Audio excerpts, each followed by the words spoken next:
32 tuổi rồi.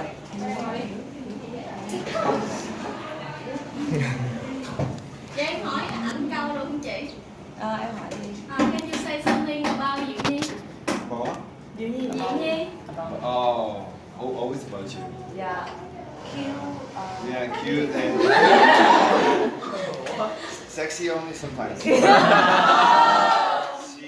She doesn't like sexy. She likes cute. So she always cute. She more cute than me. Nói chị dễ thương hơn ổng. Chị không có thích sexy, lúc nào cũng thích dễ thương thôi. But she always funny, and that's how we go with the practice. She may get tired, but she pushes with some joke. I make some joke, and we continue with practice. Là mỗi lần mà tập mệt mỏi là lúc nào chị cũng chọc cười, rồi hai người chọc nhau chọc lại xong rồi bắt đầu tập tiếp.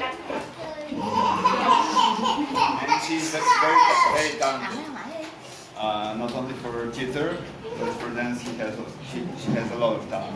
So you just have to wait and see. Là ngoài thời gian mà chị tới sân khấu để diễn kịch đó thì chị còn tập với ổng nữa. Có cũng không hiểu thì không biết làm sao.